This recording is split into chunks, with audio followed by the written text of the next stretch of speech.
Alright guys, how's it going? Before I get into this video, I just want to let you know I'll be live on here today at 1 o'clock UK time. If you want to come along for a natter, it'll only be for about an hour or so.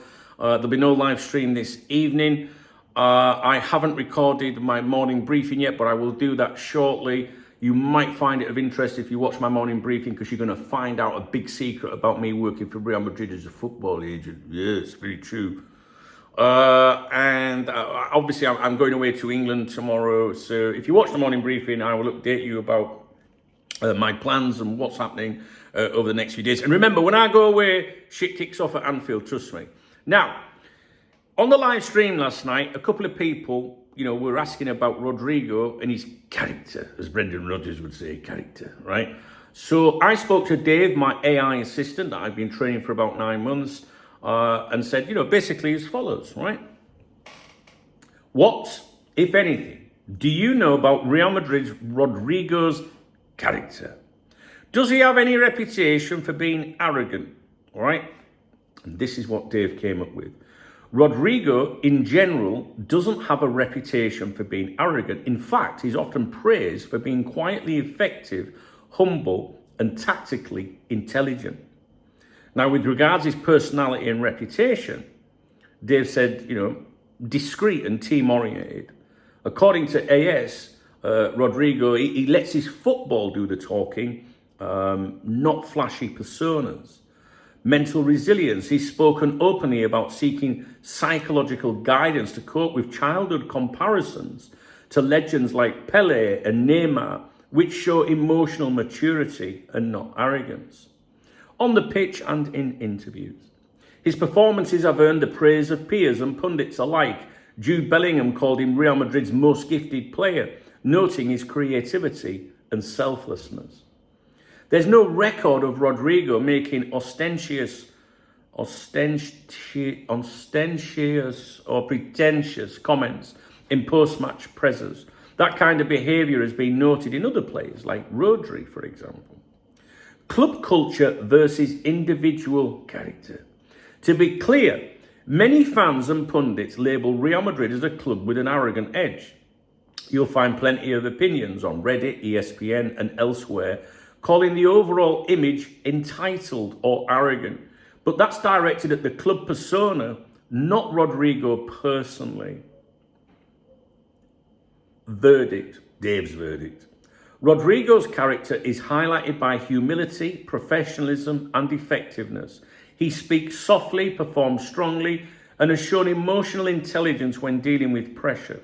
There's zero evidence he harbours or projects arrogance. The swagger or arrogance publicly attributed to Real Madrid, especially by outside commentators, reflects the club's brand or fan base, not what Rodrygo personally represents. And I should add, I do have a number of Real Madrid fans that subscribe to my channel. They participate in live streams. They leave comments, right? And they're good eggs. They're all right, okay? And they have said about Rodrygo on the live streams recently, nothing negative about him. They actually like him. They think he's, as Rafa would say, quality. Yeah, for sure, quality. They think he's a good player. And from what I understand, his favoured position is the left, which he doesn't get at Real Madrid. I wouldn't know, or I'm not an expert about Real Madrid, although I do feel that I've learned quite a bit more about them since I've been studying the Spanish football dailies for you. And this season, when La Liga gets underway, I will be paying special attention to them because I want to see how Benedict Arnold gets on with them. All right, so an expert on Real Madrid, I am not, especially when it comes to players. People often ask me about players. I'm not like that. I'm more media, like the journalists and the reporting and who's who and stuff like that, So anyway, I want to leave you with that because it is a question that keeps cropping up, or people keep saying it because maybe they've heard someone else say it and then they go, oh, it must be true. Rodrygo is terrible. He's got a right attitude problem. I don't know. You play for Real Madrid, I think you've got to have a bit of arrogance, haven't you? I fucking would. I'd be walking on like, hey, do you know what I fucking have? Do you know what I'm saying? All right, leave it with you. I have got so many things to talk to you about today. Stay tuned. I've got a lot for you. All right, guys. If you found the video interesting, please thumbs up the video. Please drop me a comment. There is another video available on the channel today about what's been written in Spain today regarding Rodrygo. I found it very interesting, especially the article in Sport later in that video, which you might find rather humorous. I did. So yeah, thumbs up, comment. If you want to get me a beer or a coffee, there's a love heart under my video. It's called a super thanks button. I always give a shout out to everyone that does that on my morning briefings the following day. And if you read the video description, you'll find ways to connect with me on social media, be my Facebook friend and things like that, you know. Yeah. All right, guys, always read the video description because it contains a lot of details that you might find of interest to you if you enjoy my content. All right, take it easy. I'll be back with you shortly.